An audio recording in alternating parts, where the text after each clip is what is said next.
સવારના પોરમાં જઈને આપણે ત્રણ ટ્રેક્ટર ભેગા કરીને, કારણ કે આપણે જવાનું તો માંડવી કાઢવા, મગફળી કાઢવા જવાનું છે, એટલે ત્રણ ટ્રેક્ટર ભેગા કરી લીધા. પછી તો તમારા ભાઈ જોગી દો તૈયાર થઈને આવતો રહેજો, એટલે કેવો મસ્ત મજાનો લાગો ને હેન્ડસમ. તો પછી વાત છે. પછી તો મિત્રો આપણે ફૂલ તૈયારીમાં આવ્યા હતા. જો આપણું ટ્રેક્ટર પણ આવી ગયું છે અને આપણું થ્રેશર મશીન એટલે કે હલર પણ આવી ગયું છે. અને આ બાજુ આપણે ચીપીઓ પડે ક્યાંય ગયું, એટલે આ રહ્યો જો આપણું ચીપીઓ પણ છે. પછી હવે ટ્રેક્ટરને ટ્રોલી આવે એટલી વાર છે, પણ મજૂર હજી ન થાય. તો ફાઇનલ મિત્રો મજૂર આવી જાય એટલે આપણે હલર ચાલુ જ કરી દેવાનું, મજૂરની વાત છે. તો ફાઇનલ મિત્રો જેની રાહતી આવી ગયું, આપણું ટ્રેક્ટર આવી ગયું, ટ્રોલી આવી ગયું અને આપણા મજૂર પણ આવી ગયા છે. તો બસ હવે થ્રેશર મશીન ચાલુ થાય એટલી વાર છે. પછી તો આપણે માંડવી ઓરવા મળવાનું છે. આખા ખેતરની મગફળી આજ કાઢી નાખવાની છે, કે બાકી રાખવાનું જ નથી. જો આ મિત્રો માવો બનાવે છે, માવો બનાવીને થોડોક કેપમાં થોડોક પાવરમાં આવી જાય પછી ચાલુ. તો ફાઇનલ મિત્રો આપણે મશીન ચાલુ કરી દીધું છે, તમે વિડીયોમાં જોઈ શકો છો. આ બાજુ મગફળી ઓરવાનું કામ ચાલુ.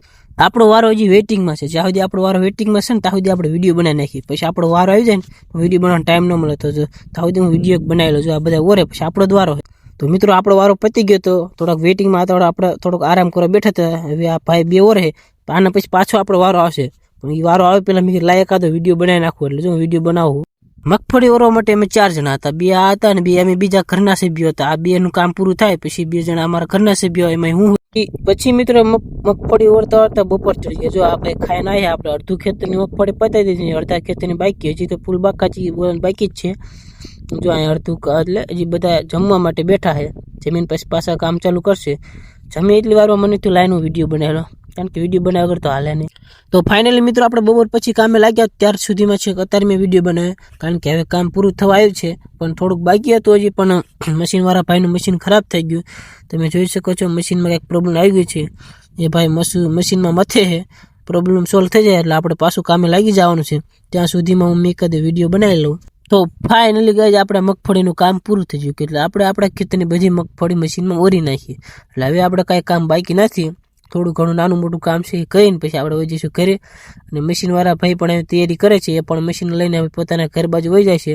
તો તમે જોઈ શકો છો અત્યારે બધા બેઠા છે, આરામ કરે છે, કારણ કે કામ પૂરું થઈ ગયું છે. તો હવે પછી બધા ઘરે વહી જાય છે.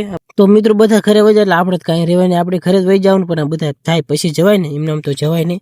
બધાને રાહ જોવું ક્યારે ઘરે જાય ને ક્યારે હું ઘરે જાઉં, પણ આ કોઈ જાતા જ નહીં, જ્યાં ઊભા પર જોવે છે. તો ફાઇનલ મિત્રો મશીનવાળા ભાઈ તેમનું થ્રેશર મશીન લઈ જાય છે ઘરે. અને જો બધા આરામ કરવા બેઠા હે ઘડીક. જો તમે ચા પાણી પીવા બેઠા હે. ચા તો નથી પણ પાણી પીવા બેઠા. ચા તો ક્યારનો પી લીધો, અત્યારે લગ્ન હોય. પછી મિત્રો આપણે ટ્રોલી ઉપર બધો ઘરનો સામાન ચડાવી દીધો માથે, ટ્રોલીમાંથી, કારણ કે હવે આપણે ઘરે જવાનું હોય. પણ જાતા મેં તમને દેખાડી દીધું કે 6 વાગ્યા છે અને હવે ઘરે જવાનું હોય, ટાઈમ થઈ ગયો છે. તો હવે કાલે મળશું આપણે આવતા નવા વ્લોગમાં. અને મિત્રો તમને મારા વિડીયો ગમતા હોય તો ચેનલને સબસ્ક્રાઈબ કરી નાખજો અને આપણે વિડીયોને લાઈક કરી નાખજો. હવે આપણે મળશું કાલે નવા વ્લોગમાં.